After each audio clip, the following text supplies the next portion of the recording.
We are coming to you live today for another incredible sharing. We're on day 24. I've got the incredible Karen Slivka here joining us, a community member for a long time, somebody I've known for a long time. I met Karen the very first time I went to a TOSA event, and it was her first one as well, and have known you so long. Karen, thank you for joining us today. It is my honor to be here, to be part of this wonderful group and be part of the whole explosion of Globa Minga. So thank you. Thank you. It's really an honor. Every day we've had special guests in, different members of our Minga who are sharing their own wisdom and their connection with the Egyptian healing rods. And it's always wonderful to hear from everybody. In these last, 24 days, we've been, this is over 3 weeks of doing this each day. And I've heard so much incredible feedback from all the different participants that are tuning in and rewatching, because 15 minutes a day we have this opportunity to come together to uplift. So we've been traveling through ascended chakra systems and the divine galactic blueprint on this journey so far, and really anchoring into the truth of who we are. And wisdom teacher Sri Ram Kaz here standing by to come in and share some more wisdom and teachings with us today. And as we explore and deepen our connection with the Egyptian healing rods, as we build in this portal of peace that we are in, just moving through the full moon. Let's bring you in, Sri. How are you doing today? Hey there. Hello, everyone. Happy to be here.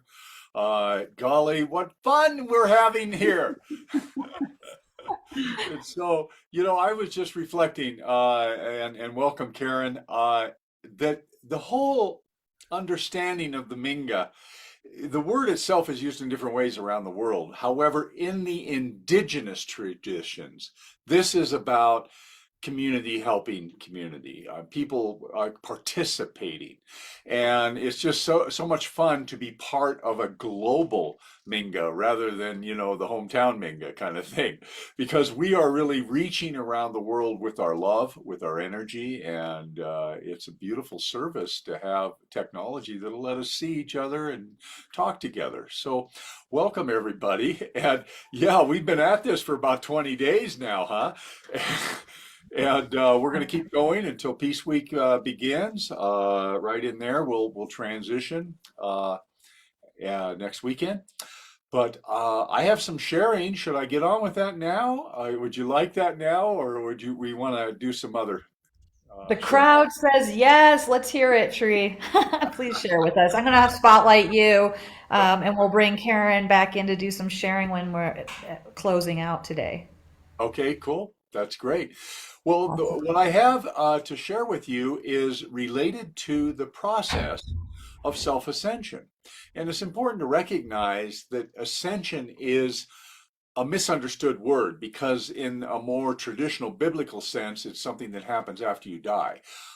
In the more aligned spiritual sense, it simply means to lift into your spiritual nature, to ascend to that which you truly are. In our personality self, our physical selves, these are temporary shells that we operate through lifetime after lifetime in different forms and ways. So it's important to understand that there is a process of awakening, and we refer to that through this pyramid of spiritual awakening. And this process is a way of understanding the various stages that we go through as we move into that, what we refer to as ascension consciousness. Other people would refer to that as enlightenment. But take a peek at the qualities here, because we all begin down in density, which is very much about a belief that I am alone and it's all about me, and I'm got fear and anxiety, and I'm worried about my safety and my desirability, and do I have any power? And those are the issues of a very young consciousness that can be adopted by an old soul. However, density consciousness is where we all begin, because we individuated. We don't know any better. And as we begin to mature, we move into a more spiritual activism. We begin to realize there's other beings on this planet, and we move into a group focus, an us focus, and we start to find joy when the group is responding. And that's a beautiful step forward. Where most of the folks are in the spiritual community, people who have been on the path a while, are in what we refer to as ascension awareness. That means they're really looking at the all that is, the oneness, the divine that expresses through all the different beings. And so we begin to cultivate a spiritual detachment, and we begin to value joy and peace. And of course, that leads us to the full awakened consciousness where the divine presence is truly recognized, and the bliss and the peace.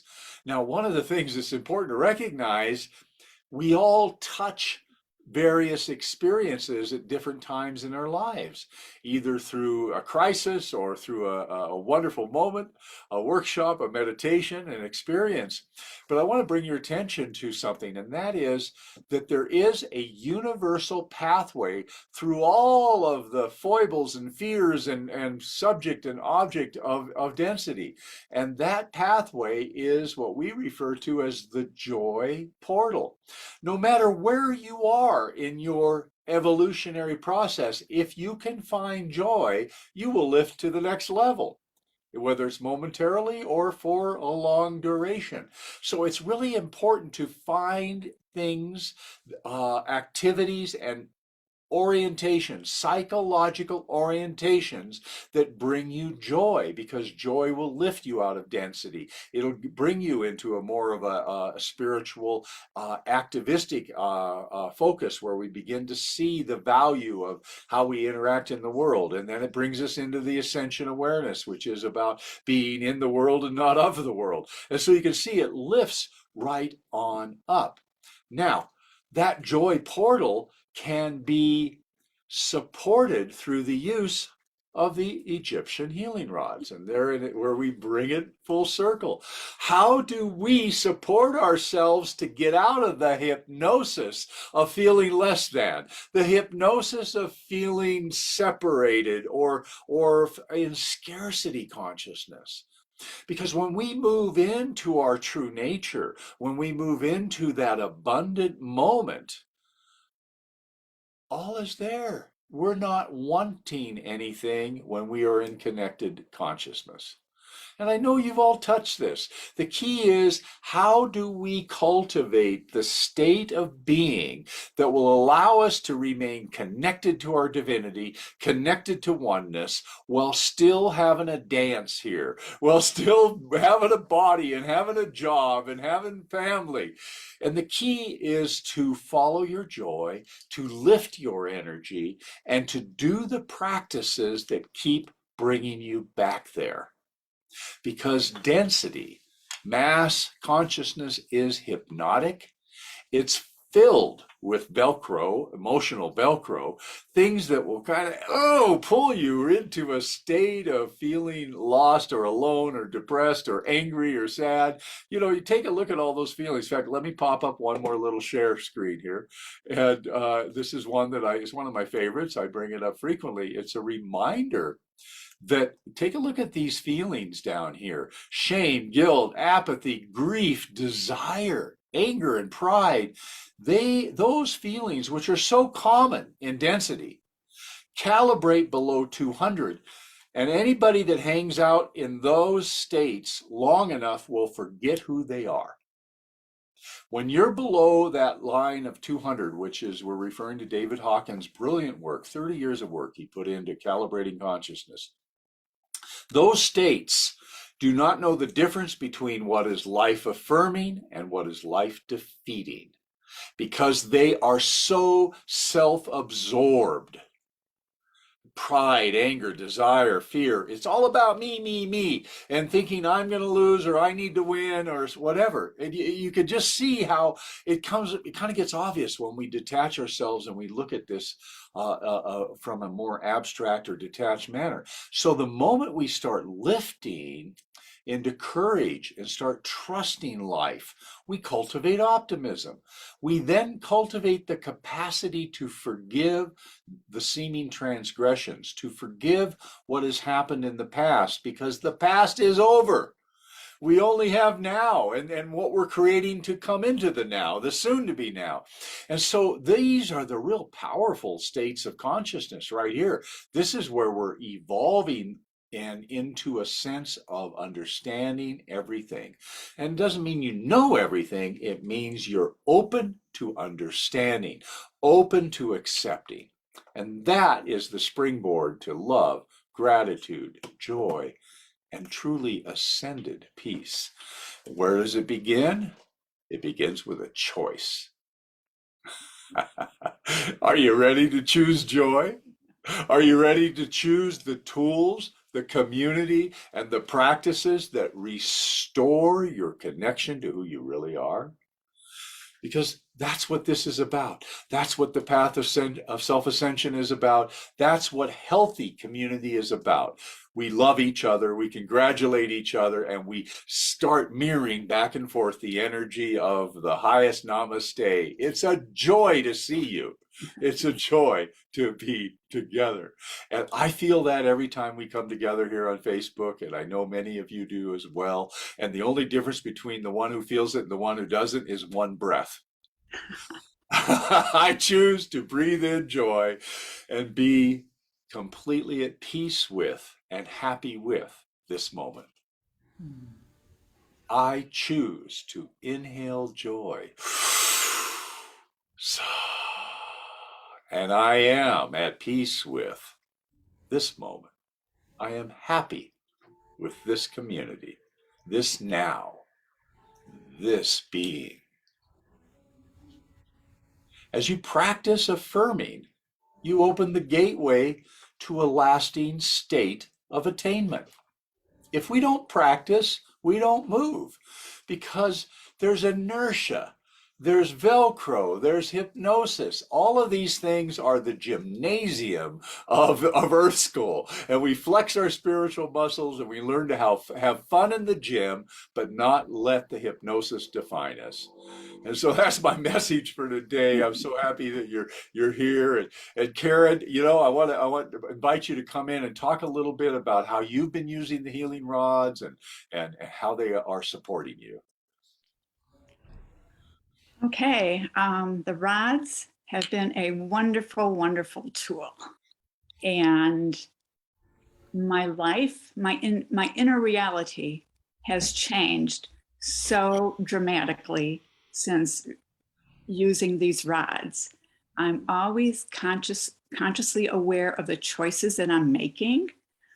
The worry has about everything and anything has significantly decreased. And I am just so grateful for these rods. I've had these rods for many, many years.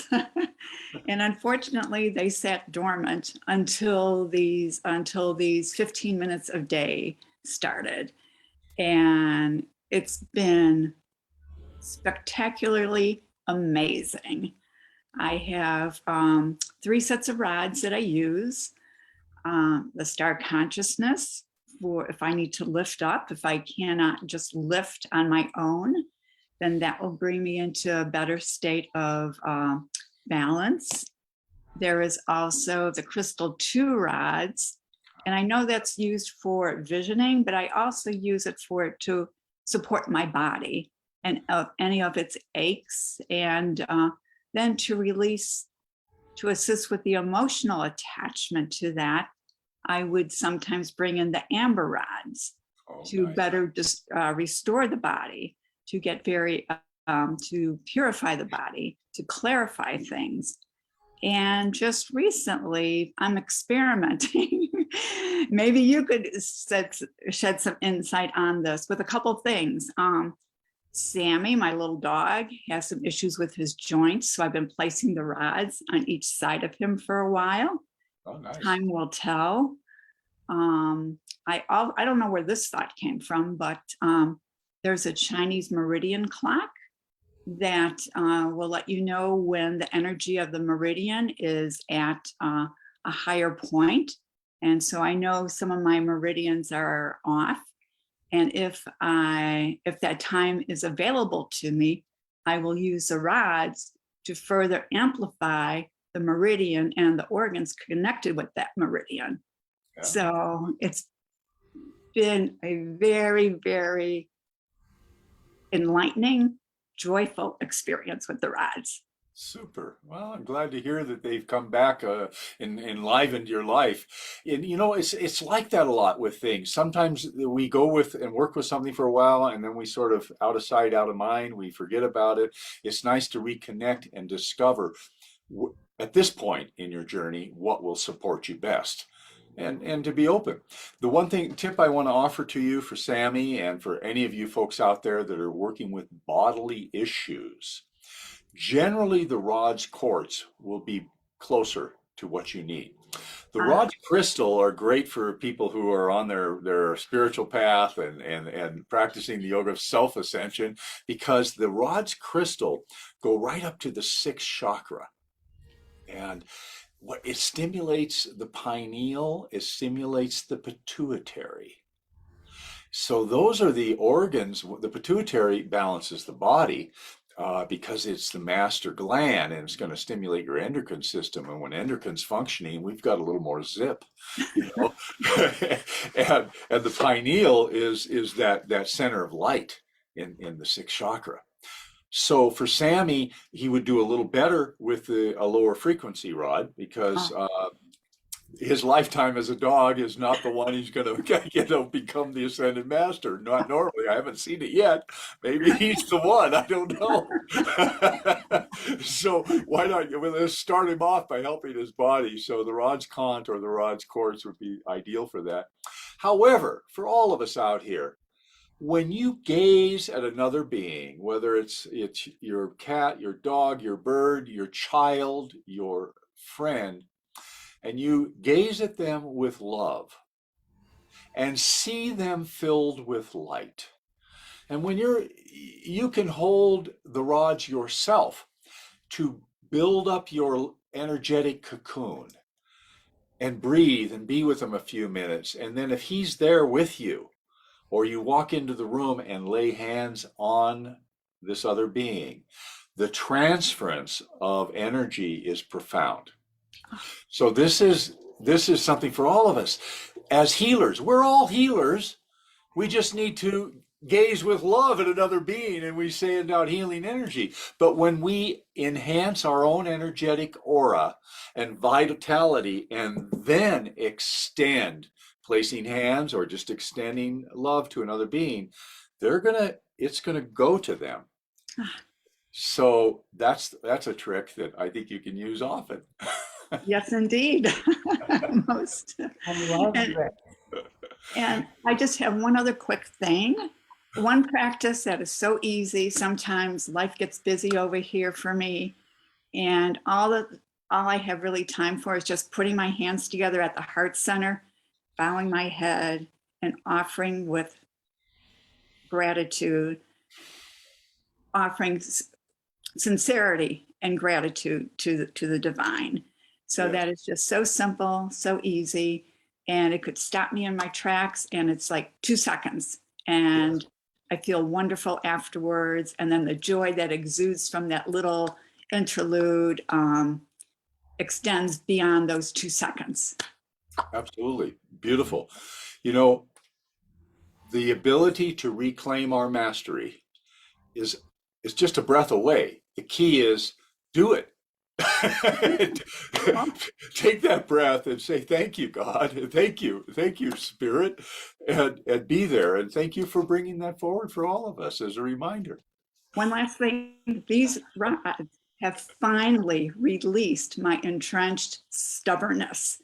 So I am most grateful.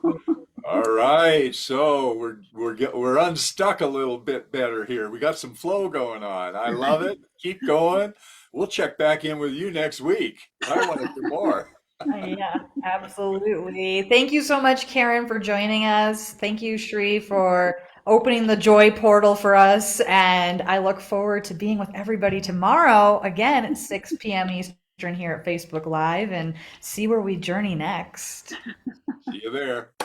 Namaste.